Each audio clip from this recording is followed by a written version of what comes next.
அதே போலத்தான் பகவானுக்கு நமக்கும் அனாதி காலமாக உறவிருக்க அதை நாம் மறந்து போய் வெண்ணியே வேண்டி வீழ்பொரு கிணங்கி வேர்க்கனார் கலவியே கருதி நின்னவா நில்லா நெஞ்சனையுடையேன்னு துன்பப்படுகிறோம். இந்த வயசானவரை போல ஆச்சாரியன் வருகிறார். அப்பா இவன் தான் ஒம்பிள்ளேன்னு அவனுக்கு சொல்லிக் கொடுக்குறார். எதுன்னு தெரியாத தவிச்சுட்டு இருக்கியே, சர்வலோக மகேஸ்வரன் உனக்குன்னே இருக்கார், அவனை என்னைக்கு புரிஞ்சுட்டு சரணம்னு சொல்ல போறே, என்ன நமக்குன்னு நல்லது சொல்றார்.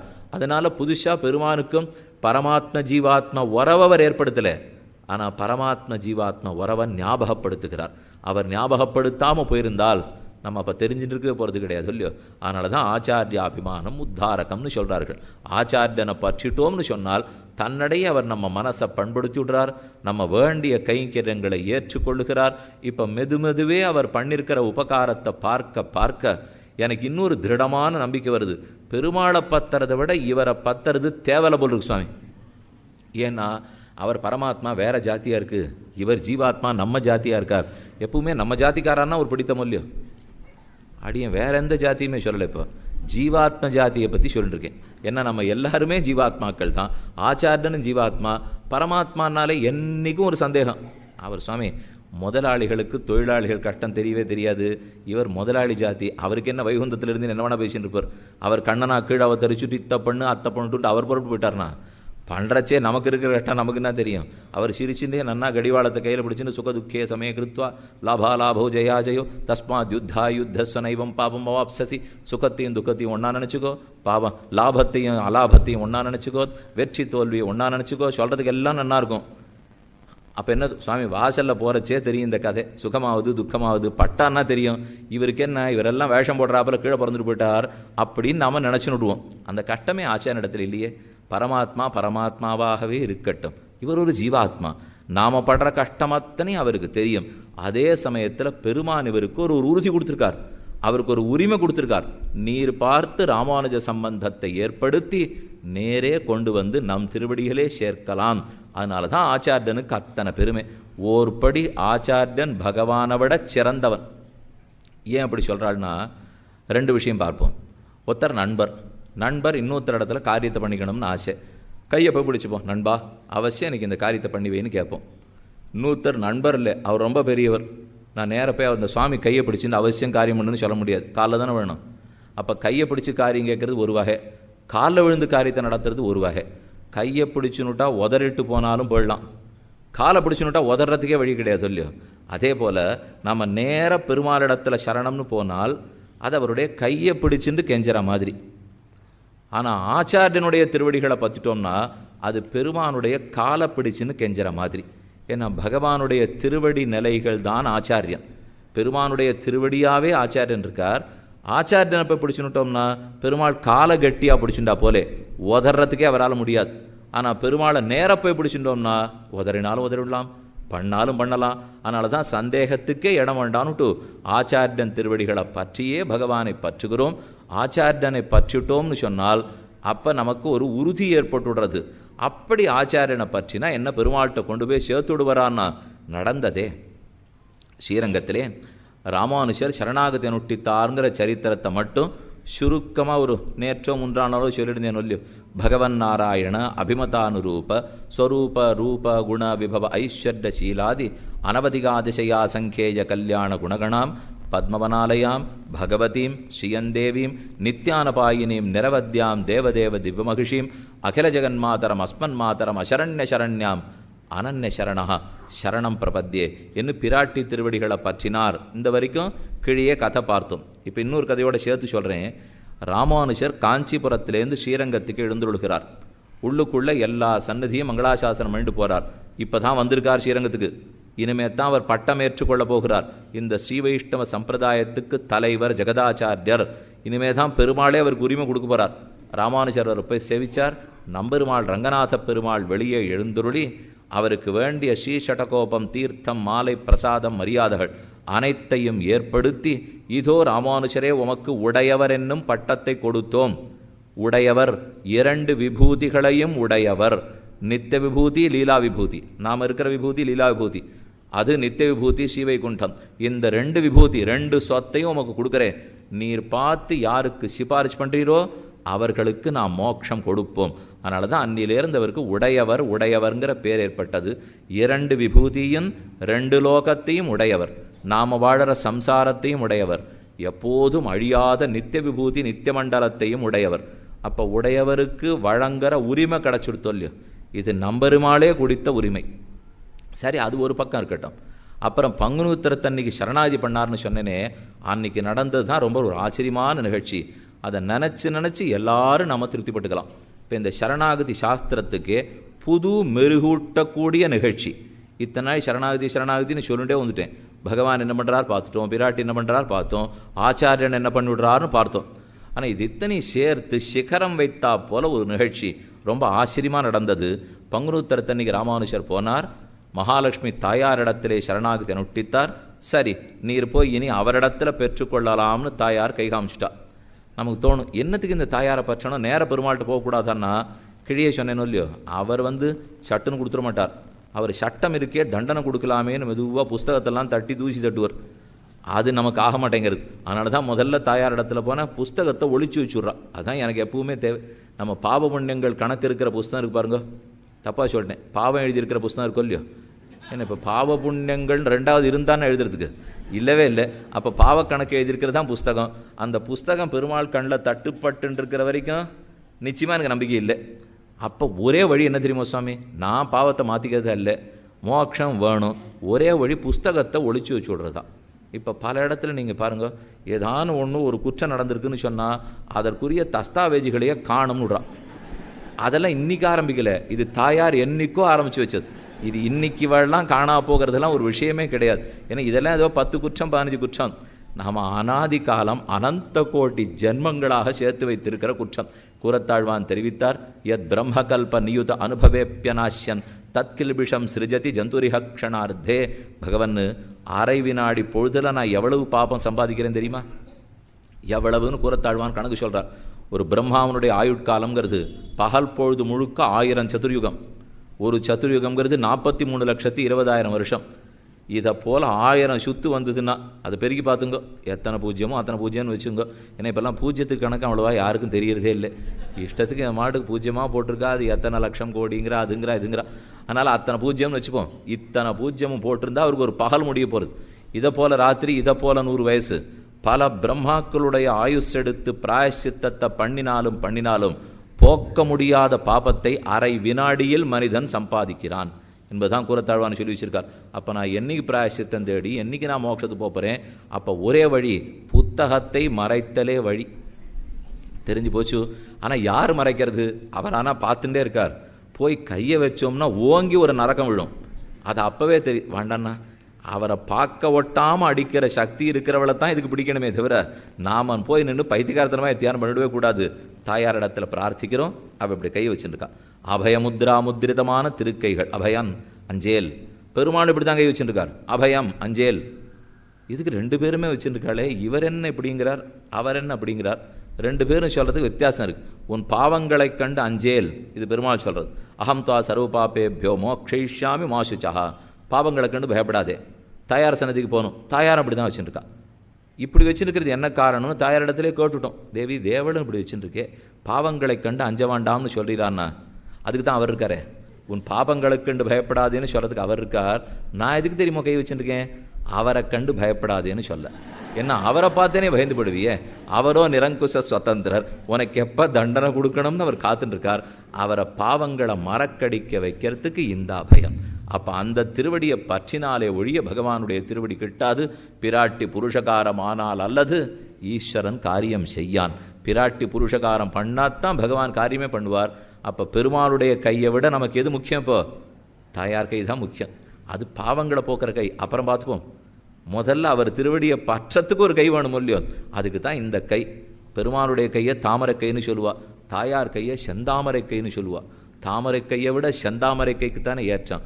அணிமிகு தாமரை கையை அந்தோ அடிச்சியோம் தலைமனிசனி அணியாயின்னு பாசுரம். பெருமாள் கை தாமரை கையா, செந்தாமரை கையால் சீரார் வளையொலிப்ப வந்து திறவாய் மகிழ்ந்து. பிராட்டியினுடைய கை செந்தாமரை கையான். ஆக பிராட்டி பண்ணுறது பாபங்களை அத்தனையும் மறப்பிக்கிறாள். பெருமானை நன்கு காது கொடுக்க வைக்கிறாள். அதைத்தான் பங்குனி உத்திரத்தன்னைக்கு ராமானுஜர் பிராட்டியினிடத்தில் முதல்ல பிரார்த்திச்சுட்டார். சரி, கொடுத்தோம். ஆச்சரியமான திருக்கைகளோடு கொடுத்தாள். தைவ சர்வம் சம்பத்சதே, நீர் கேட்டதெல்லாம் உமக்கு கிடைக்கட்டும், பெருமாள்கிட்ட பிரார்த்திச்சுக்கும். அவரிடத்தில் போய் கேட்டார். என்ன வேணும்னு பெருமாள் சொல்ல முதல்ல அபராத க்ஷாமணம் பிரார்த்திக்கிறார். தான் என்னென்னலாம் எத்தனை காலமாக குற்றம் பண்ணியிருப்போமோ அத்தனையும் தேவரீர் முதல்ல க்ஷமிக்க வேணும். அதுக்கு உங்ககிட்ட என்ன வச்சிருக்கீர்? நீர் பண்ணதெல்லாத்தையும் க்ஷமிக்கணும்னு சொல்லிடுறேன்னா ஒரு தடவை துவயமந்திரத்தை சொன்னேன். அதை தவிர என்கிட்ட வேற எந்த உபாயமும் இல்லை. உபாயமா? அதை தவிர வேற ஒன்றுமே என்னிடத்தில் கிடையாது. உமையே உபாயமாக பற்றினோம். அந்த பற்றுகிற துவய மகாமந்திரம் அனுசந்தான ரகசியம்னு சொல்லலாம், அனுஷ்டான ரகசியம்னு சொல்லலாம். அந்த 2 வரிக்குண்டான ஏற்றம் மற்ற எந்த மந்திரங்களுக்குமே கிடையாது. சரணாகத்தின்னு சொல்லணும்னா துவயமில்லாமல் அது பூர்த்தி அடையாது. முன் வாக்கியம் பின் வாக்கியம் 2 வாக்கியங்கள். ஆச்சரியமா வேதாந்த தேசிகன் ரகசியத்திரய சாரத்திலே துவய பிரகரணத்தினுடைய அதிகாரத்தினுடைய தொடக்கத்தில் தெரிவிக்கிறார்.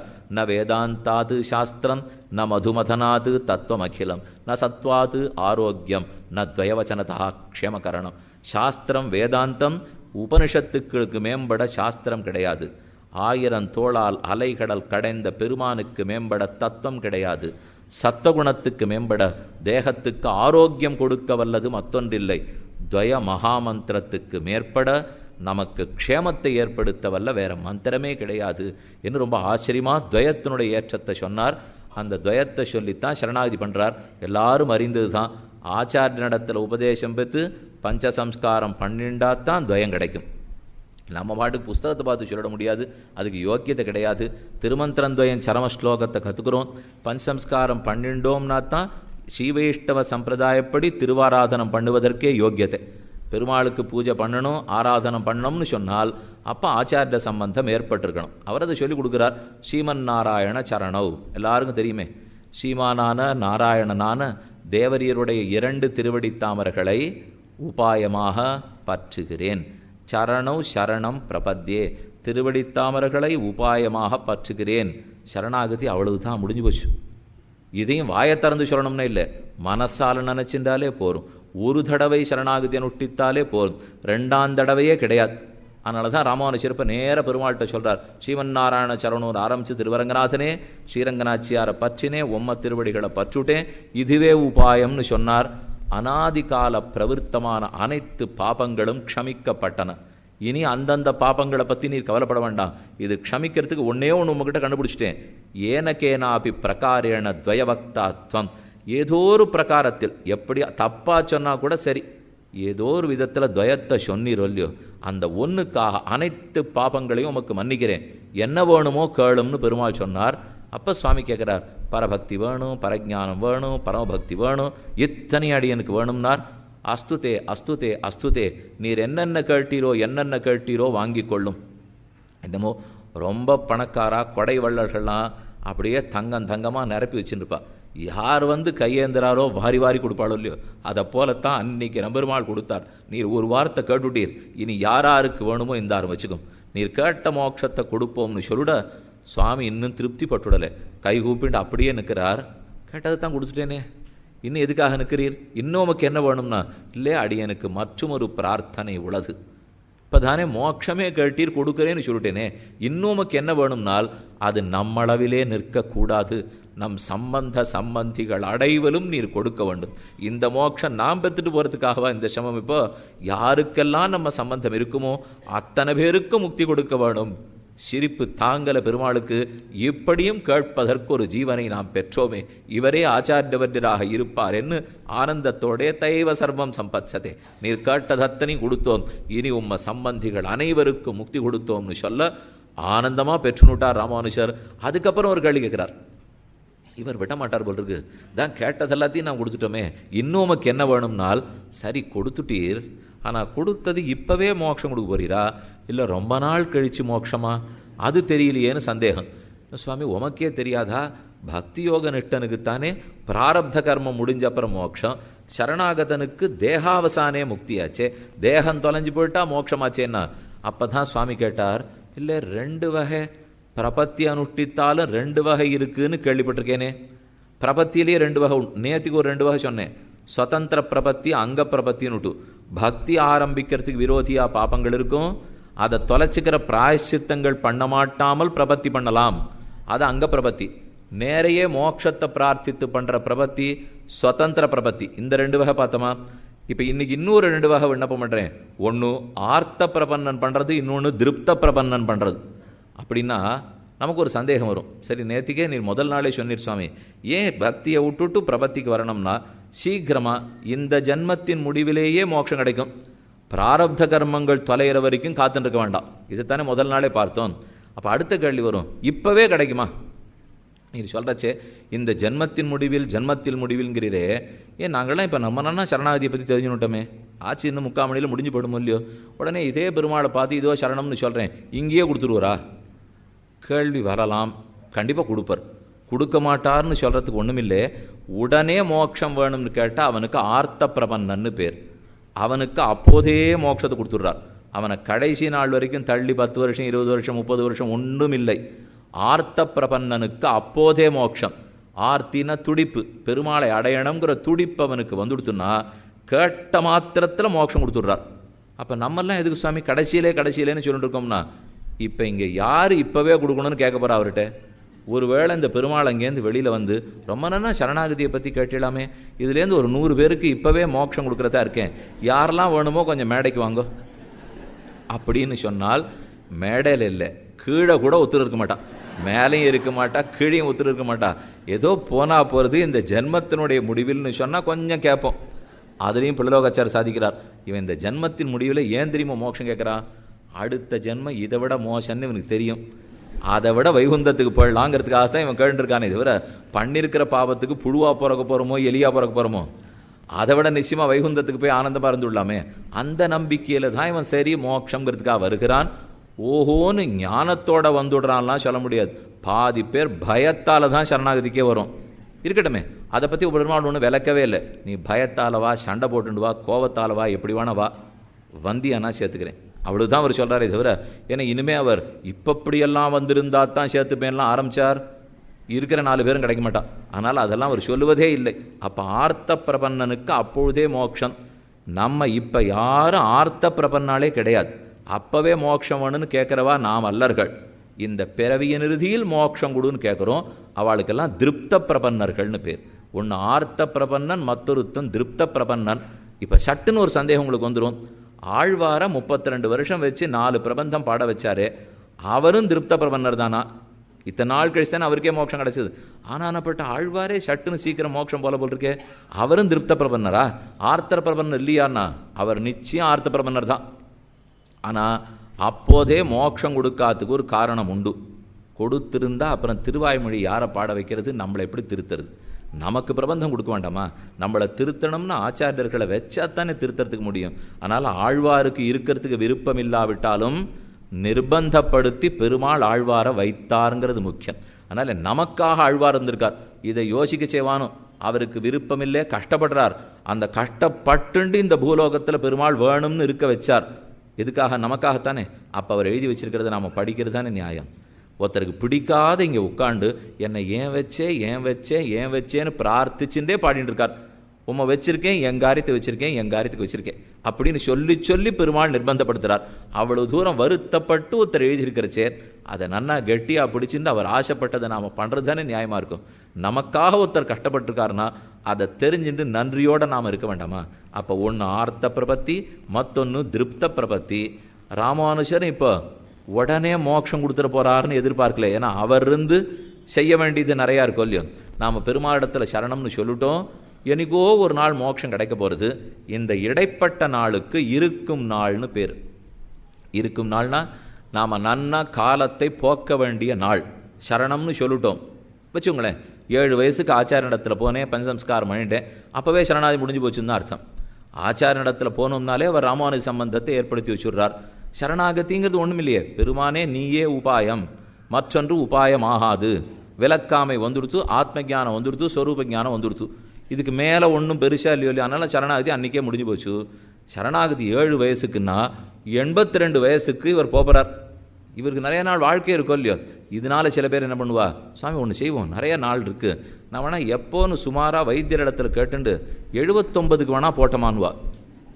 வைத்தியர் என்ன பிரசவ மாட்டம் அவரும் மாதமெல்லாம் குறித்து கொடுக்க போகிறாரா? பிரசவத்துக்கு தான் சரி 9 மாதம் ஆச்சு, இந்த மாதம் வாங்குவோன்னு வைத்தியர் குறித்து கொடுப்பார்.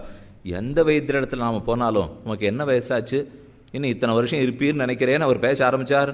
போகவே மாட்டோம். அப்புறம் அந்த வைத்தியர் இடத்துல இவர் என்ன சுவாமி போனாலே நாள் குறித்து கொடுக்குறார். நாங்கள் ஏதோ கல்யாணத்துக்கு வாத்தியார் இடத்துல போனால் நாள் குறித்து பார்த்துருக்கோம், யாரும் புறப்பட்டு போகிறதுக்கு நாள் குறித்து இன்னி வரைக்கும் பார்த்ததில்லை. அப்போ நமக்கு அந்த நாளே தெரியாதோ இல்லையோ. ஆனால் ஒரு நாள் இருக்குது, எல்லாருக்கும் அந்த நாள் உண்டுன்னு தெரியும், ஆனால் அது என் நாள்னு தெரியாது. இந்த லோகத்தில் ஆச்சரியமே அதுதான். அந்த நாள் நிச்சயம் இருக்குன்னு தெரியும், ஆனால் என்னைக்குன்னு தெரியாத வச்சுட்டாரோ இல்லையோ. நாம் பிறக்கிற அன்னைக்கு நம்ம கழுத்தில் பெருமாள் அழகாக ஒரு சங்கிலி போட்டு சின்ன பதக்கம் வச்சு அதில் ஒரு காயத்தை வச்சு பிறந்த நாள், புறப்பட போகும் நாள் அப்படின்னு ரெண்டையும் எழுதி மட்டும் அனுப்பிச்சிருந்தால் நாம் எல்லாம் பரமபக்தாளாக இருப்போம். ஒரு குறையுமே எங்கேயும் கஷ்டமே பட மாட்டோம். அந்த தேதி தெரியாதனால நாம் படுற கஷ்டமே இத்தனையும். பெருமாள் அந்த மாதிரி எழுதுறதுக்கு விட்டுட்டார். நாமோ இருக்கும் நாள் என்னைக்கு சரணம்னு சொன்னேனோ அன்னிலேருந்து நெடுநாட்கள் வரைக்கும் மோட்சம் கிடைக்கல. 80 வயசு கிடைக்கும். சரி, அப்போ 79க்கு பண்ணால் போறாதா? எப்படி வாங்கிக்கணும்? அதுக்கு சுவாமி முதலேருந்து கஷ்டப்படணுமாண்ணா? 79 இருப்பேனான்னு தெரியலையோ இல்லையோ. என்னைக்கு இருப்பேன்னு தெரியல, அப்போ இன்றைக்கே பண்ண வேண்டியதான். என்னைக்கு நான் இருக்கிறேனோ அன்னைக்கு பண்ணுறது வழியே தவிர என்னைக்கோ இருப்பேன் என்னைக்கோ இப்போ தானே சொன்னேன். கூறத்தாழ்வான் தம் பிள்ளையே இங்கிருந்து எழுந்து அங்கே போகிறதுக்குள்ளே பிராணன் இருக்குமான்னு எனக்கு சந்தேகங்கிறார். அப்படின்னு அதை தள்ளி போடலாமா? அதனால் பெருமான் நமக்கு ரக்ஷகங்கிற உடனே ஏற்றுக்கொண்டு விடுகிறோம். ஆனால் அன்னிலேருந்து கடைசி நாள் வரைக்கும் என்ன பண்ண? இதை கேட்டுவிட்டார். உடையவரே பெருமாள் நம்பெருமாள் இடத்துல கேட்குறார், இன்னைக்கு சரணாதி பண்ணிவிட்டேன், நீரும் கொடுக்குறேன்னு ஒத்துனுட்டீர், பாக்கி இருக்கிற நாள் நான் என்ன பண்ணணும்னு கேட்டார். இப்போ நம்பெருமாள் அதுக்கு பதில் சொல்கிறார், யாவத் சரீரபாதம் அத்தைவ ஸ்ரீரங்கே சுகமாஸ்வ. உம்ம சரீரம் எப்போ கீழே விழுமோ அது வரைக்கும் ஸ்ரீரங்கத்திலேயே நித்தியவாசமாய் ஆனந்தமாய் இரும் என்று நம்பெருமாள் அவருக்கு சொல்லிவிட்டார். அடுத்து கேட்குறார், இருக்கணும் தேவரை சொல்லிட்டு ஒத்துக்கிறேன், என்ன பண்ணிட்டு இருக்கணும்? நான் ஒன்றும் பண்ணாட்ட கூட வாழத்தான் போகிறேன், அதில் குறவில்லை. என்னைக்கு நாம் பிறந்தமோ ஒருத்தர் வேடிக்கையாக சொன்னார், சுவாமி பிறந்த அன்னைக்கு எது முடிவாயிடுறது தெரியுமான்னார். அப்படின்னு பதில் தெரியல. எதுவுமே முடியாத சுவாமி, என்ன படிக்க போகிறேன்னு தெரியாது, யாரை கல்யாணம் பண்ணிக்க போகிறேன்னு தெரியாது, என்ன குழந்தை பிறக்க போகிறது தெரியாது, எங்கே வேலை பார்ப்பேன்னு தெரியாது, என்ன உயரம் என்ன வெளுப்பு கருப்பு ஒன்றுமே தெரியாது சொல்லியா. பிறந்த அன்னைக்கு என்ன தெரியும்? ஆனால் அந்த சுவாமி ரொம்ப பளிச்சுன்னு சொன்னார், பிறந்த அன்னைக்கே ஷஷ்டப்த பூர்த்திக்கு தேதி தெரியும்னார். வாஸ்தவம் தானே? நான் பிறந்த தேதி தெரிஞ்சு போச்சுன்னா ஷஷ்டப்த பூர்த்திக்கு தேதி தெரியுமே. இதுக்கு நான் ஒன்றுமே பண்ண வேண்டாம் இல்லையோ. மற்ற ஒன்றுத்துக்குமே தெரிய மாட்டேங்கிறது. ஆனால் முதல் பிறந்த நாள் தேதி தெரியும், ரெண்டாம் பிறந்த நாள் தேதி தெரியும், ஷஷ்டப்த பூர்த்தி தேதி தெரியும், சதாபிஷேகம் தேதி தெரியும். இருந்துட்டா உண்டு, இல்லைன்னா இல்லை, அவ்வளவே. அப்போ ஒன்றுமே இல்லாட்டா கூட ஷஷ்டப்த பூர்த்திக்கு தேதி தெரிஞ்சுக்கிறோமோ இல்லையோ. சுவாமி கேட்குறார், நான் வெறுமை இருந்தால் கூட வாழ்க்கை ஓடி போயிடும், அதை அடியும் கேட்கல இருக்கேன், ஸ்ரீரங்கத்திலேயே தேவல் சொன்னபடிக்கு வாழறேன், என்ன பண்ணிண்டு வாழணுங்கிறது தான் கேள்வி. இன்னிலேருந்து அன்னி வரைக்கும் இருக்கும் நாள் அடியேன் என்ன செய்து கொண்டு வாழ வேணும்னு கேட்டார். அதுக்கு அவர் சமாதான நபெருமாள் ஆச்சரியமா சொன்னார், துவயம் அர்த்தானுசந்தானேன சக சதைவம் பக்தா யாவத் சரீரபாதம் அத்தைவ ஸ்ரீரங்கே சுகமாஸ்வ. துவய மகாமந்திரத்தை அதன் அர்த்தத்தோടെ அனுசந்தித்து அனுசந்தித்து அனுசந்தித்து கொண்டு சரீரம் கீழே விழும் வரை இதே ஸ்ரீரங்கமாம் திவ்யதேசம் பெருநகரத்திலே வாழ்ந்து கொண்டே இரும். பொங்கோதம் சூழ்ந்த புவனியும் விண்ணுலகும் அங்காதும் ஷோராமே ஆழ்கின்ற எம்பெருமான் செங்கோலுடைய திருவரங்கச் செல்வன் தென்னாடும் வடநாடும் தொழநின்ன திருவரங்கம் 108 திவ்யதேசங்களுக்கும் வேற்பத்தான திருவரங்கம். கஸ்தூரி நாமம் அழகிய பெருமாள், கையிலே திவ்யாயுதங்களை கொண்ட பெருமாள், பதின்மர் பாடும் பெருமாள், ஆபரணங்களுக்கு அழகு கொடுக்கும் பெருமாள், முன்னிலும் பின் அழகிய பெருமாள். அவ்வெம்பெருமான் தன்னுடைய சோதிவாய் திறந்து துவயத்தை சொல்லுண்டே அர்த்தத்தை அனுசந்தானம் பண்ணிக்கொண்டே இரும் என்று சொன்னார். சரின்னு ராமானுஜன் கேட்டுனுட்டார். அப்போ இப்போ நாம் பார்க்க வேண்டிய முக்கியமான கட்டத்துக்கு வந்துட்டோம். சரணாகதியை பற்றியெல்லாம் தெரிஞ்சுட்டோம். வாஸ்தவம் ஆர்த்த பிரபத்தி, திருப்த பிரபத்தி, சுதந்திர பிரபத்தி, போக பிரபத்தி, அங்க பிரபத்தி எல்லாம் தெரிஞ்சுனுட்டோம். வாஸ்தவம் சரணாகத்தன் எப்படி இருக்கணும்னு சொல்லவே இல்லையே. சரணாகத்தை அனுஷ்டிச்சுட்டோம்னா இன்னிலேருந்து கடைசி நாள் பிராணம் போகிற வரைக்கும் என்ன பண்ணணும்னு தெரிய வேண்டாமா? அதைத்தான் நம்பெருமாள் விதிக்கிறார். யாவச் சரீரபாதம் சதைவ, எப்போதுமே ஸ்ரீரங்கத்தில் இரும் மட்டுமல்ல, துவயம் அர்த்தானுசந்தானேன சக, துவய மகாமந்திரத்தை அர்த்தத்தோடு சொல்லிக்கொண்டே வாழ்ந்து கொண்டிரும். அப்படி அந்த துவயத்தில் என்னதான் இருக்குது, என்னதான் இருக்குன்னு இப்போ நாம கேட்டுக்கிறது இல்லை. பராசர பட்டர் என்னதான் இருக்குன்னு ராமானுஜர் இடத்துல கேட்டார். அது என்னமோ திரும்ப திரும்ப இந்த சீவையிட்ட சம்பிரதாயத்தில் துவயம் துவயம் துவயங்கிறீங்களே, அப்படி என்னதான் இருக்கான்? கடைசி பாப்பிரயாணம் வரைக்கும் உசிறு போகி நம்மளை தூக்கிண்டு போயின்னு இருக்கிறச்சே கூட துவயம்தான் முக்கியமாக. என்னைக்கு ஆச்சாரிய நடத்தில் போய் சமாஷணம் பண்ணிடமோ அன்னிலிருந்து துவயமே தான் நமக்கு ஏற்றம். அதை சொல்லிட்டா நமக்கு ஒரு ரக்ஷை, எல்லா ஆபத்துக்களிலிருந்து அதை நம்மை காத்து கொடுக்கும். முன் வாக்கியத்தாலே சரணாகதி, அதில் இருக்கிறது 2 வாக்கியம். முன் வாக்கியத்தால சரணாகதி, நாராயண சரணௌ சரணம் பிரபத்யே, உன் திருவடிகளை உபாயமாக பற்றுகிறேன். பின் வாக்கியம் ஸ்ரீமதே நாராயணாய நமஹ. ஸ்ரீமதே நாராயணாய நமஹ. இந்த சரணாகதிக்கு என்ன பலம் வேணும்னு பெருமாள் கேட்குறார். சரணாகதிக்கு ஒரு பலம் வேணும் இல்லையோ, இதோ சரணம்னு பிடிச்சுன்னுட்டேன், எந்த பலத்தை வேணா கொடுக்கும்னு பார்த்தோம் இல்லையோ. திரௌபதி சரணாதி பண்ணினாள் வஸ்திரம் கிடைக்கணுங்கிறதுக்காக, அதே தர்மபுத்திரனை சரணாதி பண்ணார் நாடு ராஜ்யம் ஜெயிக்கணுங்கிறதுக்காக, உத்தரை சரணாகதி பண்ணினாள் கர்ப்பம் காப்பாற்றப்பட வேணும் என்பதற்காக, விபீஷணன் சரணாதி பண்ணினான் ராமனுக்கு கைங்கரியமே கிடைக்க வேணும் என்பதற்காக. அப்ப எந்த பலம் வேணா சரணாகதி கொடுக்கும். இப்ப நமக்கு சந்தேகம், நான் பெருமாள்கிட்ட சரணம் சரணம் பிரபத்தியன்னு சொல்லிட்டேன், எந்த பலத்துக்காக சரணாகதி? பெருமாள் திருவுள்ளம் ஒரே துடிக்குமா, இவன் என்னத்தை கேட்டுவிட போகிறானோ, வீடு வேணுங்கிற போகிறானோ, வாசல் வேணுங்கிற போகிறானோ, வஸ்திரம் வேணும்னு போகிறானோ, என்ன வேணுங்கிற போகிறானோ, அவர் துடிக்கிறார். ஏன் சுவாமி, அவர் தான் எல்லா இடம் இருக்கே அவர்கிட்ட, அவருக்கு எதுக்கு இப்போ கவலை? இப்போ நாமன்னா யாரானு வந்து கையேந்தினால்னா, எங்கிட்ட 100 ரூபா இருக்குது, இவர் எங்கேயான 1000 கேட்டுவிட போகிறாரே பயப்படலாம்.